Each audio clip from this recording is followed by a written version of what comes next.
দেখো আজকে একটা টেবিল ফ্যান এসছে। এই টেবিল ফ্যানটি জাম হয়ে উড়ে গেছে, কয়েলটি এর নষ্ট হয়ে গেছে। দেখো কয়েলটা আপনাদেরকে দেখাচ্ছি। এই দেখুন, দেখতে পেয়েছেন কয়েলটা? দেখো স্টার্টিং কয়েলটা ভালো আছে, রানিং কয়েলটা পুড়ে গেছে জাম হয়ে যাওয়ার কারণে।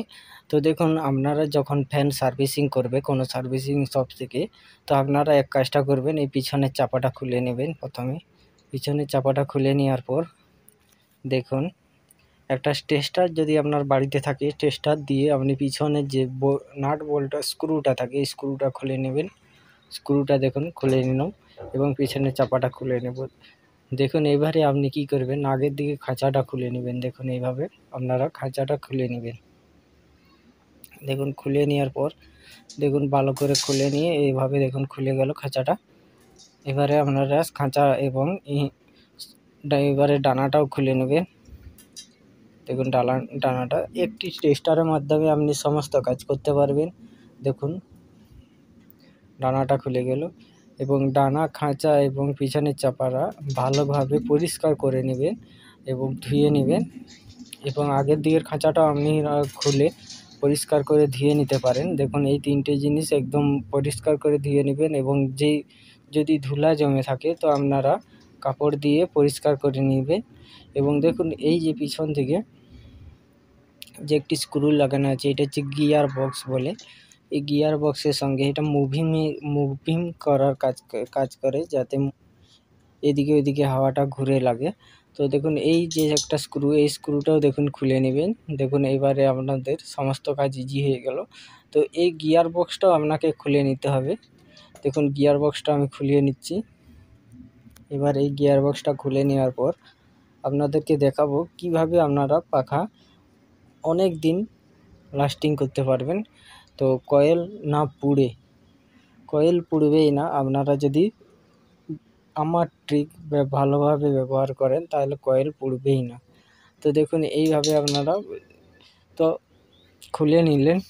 দেখুন আপনাদেরকে দেখিয়ে দিচ্ছি একদম। দেখুন গিয়ার বক্সটা খুলে গেল এইভাবে। তো গিয়ার বক্সটা আমি রেখে দিলাম এবং আপনারা পাখার যে ধুলা ময়লাগুলান আছে ওইগুলান প্রথমে আপনারা পরিষ্কার করে নেবেন। এবং আপনার কাছে যদি মোবিল থাকেন, এই মোবিল একটু দিয়ে দিবেন।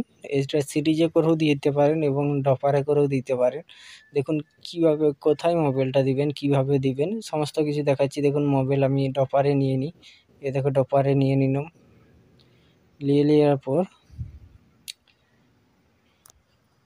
দেখুন মোবিলটা একদম ফ্রেশ মোবিল থাকা দরকার আছে, একদম নতুন মোবিল। তো এখানে দেখুন এক ঠোপা দিবেন। আপনাদেরকে দেখিয়ে দিচ্ছি। এই দেখো এক ঠোপা দিয়েছি এবং একটু ঘুরিয়ে নেবেন হাতে করে এইভাবে। দেখুন ঘুরছে, হাতে করে ঘুরিয়ে নেবেন। দেখুন মোবিলটা আপনাকে দু সাইডেই দিতে হবে। দেখুন আমি পিছন দিকে দিয়েছি এবং আগের দিকেও দিতে হবে। এক ঠোপা থেকে দু ঠোপার বেশি আপনি মোবিলটা দিবেন না। এবং দেখছেন যখন মোবিল বেশি পড়ে গেলে কিন্তু কয়েল বেশি দিন যাবে না। আপনার কয়েলের মধ্যে তেল চলে যাবে। তেল চলে গেলে কয়েলটি শর্ট হয়ে যাওয়ার সম্ভাবনা বেশি থাকে। অনেক সময় দেখেন না, কিছু কিছু ফ্যান আছে চলতে চলতে স্লোলি ঘুরতে থাকে। কন্ডেন্সার চেঞ্জ করলেও স্লোলি ঘুরে, কারণ এটা হচ্ছে কয়েল তার শর্ট হয়ে গেছে, তার বেশি তেল পড়ে যাওয়ার কারণে। তো দেখুন আপনারা কম তেল ব্যবহার করবেন এবং যখন তেলটি দিবেন তখন এইভাবে তেল দিয়ে হাতে করে ঘুরিয়ে নেবেন। দেখুন এইভাবে ঘুরিয়ে নেবেন। ঘুরিয়ে নেওয়ার পর আপনারা এবারে সমস্ত খাঁচা টাচা, যদি আপনারা এইসব যে খাঁচাগুলান পরিষ্কার করে রাখেন ধুয়ে, এই যে আগের দিকের খাঁচাটা পরিষ্কার খুলে পরিষ্কার করে নিতে পারেন এইভাবে। তো আপনারা কোনোরূপ তার ছেঁড়াছাড়ি করবেন না। তার ছেঁড়াছাড়ি করলে কয়েলটা নষ্ট হয়ে যাবে। তো এইভাবে আপনারা পরিষ্কার করে নেবেন। দেখুন আমরা পরিষ্কার করে আপনাকে কয়েলটা দেখাচ্ছি। এইভাবে কয়েলটা আস্তে আস্তে পরিষ্কার করে নেবেন, তার ছিঁড়ে গেলে কিন্তু মুশকিল আছে। এইভাবে পরিষ্কার করে নেবেন। আপনি কাপড় ছিঁড়া বা ব্রাশ যেইগুলান রং করা হয়, যে ব্রাশ, ওই ব্রাশ দিয়ে আপনারা পরিষ্কার করে নেবেন, খুব সূক্ষ্ম ব্রাশ দিয়ে। তো দেখুন এইভাবে পরিষ্কার করে নেওয়ার পর আপনারা যেরকম ছিল সেইভাবে লাগিয়ে নেবেন। দেখুন গিয়ার বক্সটার দুটো নাট এদিকে আছে এবং একটি নাট সেদিকে আছে। আপনারা এইদিকে যেভাবে যেরকম কানা থাকবে সেরকম আপনারা লাগিয়ে নেবেন। দেখুন আমি প্রথমে লাগিয়ে নিচ্ছি। দেখুন ভিডিওটা পুরো দেখো, নাই তো আপনারা পরে কমেন্ট করে কিছু লোক আবার বলে যে আমার পাখা আমি এক মোবাইল দিই কীভাবে পুড়ে যায়। তো আপনারা অতিরিক্ত তেল দিলে মোবাইল পুড়ে যাবেন। যেই পদ্ধতি বলেছি ওই পদ্ধতি আপনারা যদি ইউজ করেন রেগুলার 3 মাস অন্তর আপনাকে ফ্যান পরিষ্কার রাখতে হবে এবং তেল মোবিল দিতে হবে। মোবিলটা একদম নতুন মোবিল হওয়া দরকার। গাড়ির যে মোবিল আপনারা প্রথম কিনে রাখেন ওই মোবিলটা 1 সিরিজ আপনারা টেনে রেখে নেবেন। ওই 1 সিরিজ মোবিল আপনাদের সারা সিজন চলে যাবে। তো যতদিন গরম থাকবে ওই 1 সিরিজ মোবিল এক ঠপা করে আপনারা 3 মাস অন্তর বা 2 মাস অন্তর আপনারা ফ্যানের মধ্যে দিবেন। 2 থেকে 3 মাস অন্তর এবং ফ্যানটা পরিষ্কার রাখার চেষ্টা করবেন। পরিষ্কার রাখলে দেখুন গিয়ার বক্সে স্ক্রুটা এইভাবে লাগিয়ে নেবেন। তো দেখুন আমরা গিয়ার বক্সটা লাগিয়ে নিচ্ছি, সমস্ত কিছু লাগিয়ে নেব। যেভাবে খুলেছি ওইভাবেই লাগাচ্ছি, দেখে নিন আপনারা, কোনোরূপ চেঞ্জ করছি না। ভিডিওটা লম্বা হবে ঠিক আছে, কিন্তু আপনাদেরকে ভিডিওর মাধ্যমে সমস্ত কিছু জানকারি আপনারা এই ভিডিওর মাধ্যমে পেয়ে যাবেন। দেখুন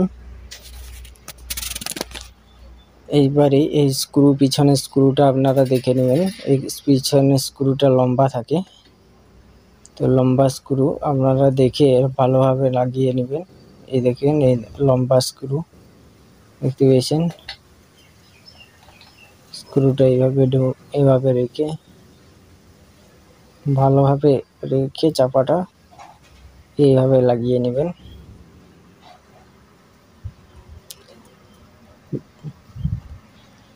আমি সমস্ত কাজ আপনাকে টেস্টার দিয়ে করে দেখাচ্ছি, আমি অন্য কিছু ইউজ করিনি। দেখুন আমি টেস্টার দিয়েই ব্যবহার করে দেখাচ্ছি। দেখুন টেস্টারে টাইট করলাম, টেস্টারে সমস্ত কিছু, এবং যে গিয়ার বক্সের যে পেঁচটি এটাও লাগিয়ে নেবেন। আপনি যেদিকে খুলেছেন তার উল্টো দিকে ঘোরাতে হবে।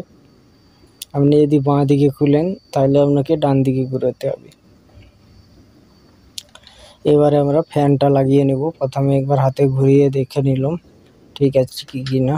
এবারে গিয়ার বক্সটা দেখুন নেমেছিল, এটা তুলে নিলাম এবং দেখুন এখানে প্যাঁচটা ঠিক আছে কিনা সেটাও দেখে নিলাম। প্যাঁচটা দেখুন কানার ভিতর দিকে যদি ঢুকে থাকে তাহলে শেপের মধ্যে যাবে না। একটু দেখুন দেখো ঢুকিয়ে দিলাম, দেখছেন ওই কানাটাই যে বন্ধ হয়ে যাবে। শেপের যে কানাটা আছে কানাটাই যে প্যাঁচটা টাইট হয়ে যাবে, সেইভাবে আপনারা টাইট করবেন। দেখুন কানাটার মধ্যে চলে এলে আপনারা প্যাঁচটা টাইট করে দেবেন। দেখুন একটু ঢোকালে আপনাদেরকে আন্দাজ করে নিতে হবে যে এসে যা কানাটা আছে। দেখুন কানাটায় রেখে আর এই প্যাঁচটি টাইট করে দিন। দেখুন এভাবে টাইট করে দিতে হবে ফ্যানটি। দেখুন আমরা টাইট করে দিলাম। এবারে খাঁচাটা লাগিয়ে নিতে হবে। প্রথমে আমরা এই বেলটা লাগিয়ে নেবেন। এইভাবে বেলটা লাগিয়ে নেওয়ার পর ভালোভাবে বেলটা লাগিয়ে নিন এবং এই আগের দিকের খাঁচাটা লাগানোর পর বেলটা টাইট করতে হবে। তো দেখুন আগের দিকের খাঁচাটা আমি লাগিয়ে দিচ্ছি এইভাবে। তো দেখুন লেগে গেছে, এবারে আমরা টাইট করে নেব। দেখুন টাইট করে দিলাম বেলটা।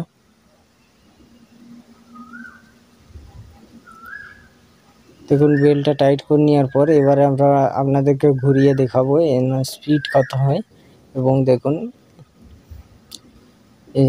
দেখতে পেয়েছেন স্পিড। যখনই আপনাদের পাখা স্লো ঘুরবে তখনই আপনারা এইভাবে এই ট্রিকটা আপনারা ব্যবহার করবেন। আপনাদের পাখা 3 থেকে 4 বছর লাস্টিং করবেই এবং কোনোরূপ প্রবলেম হবে না। ভিডিওটি ভালো লাগলে বন্ধুবান্ধবদের সঙ্গে শেয়ার করো। All the best, thank you.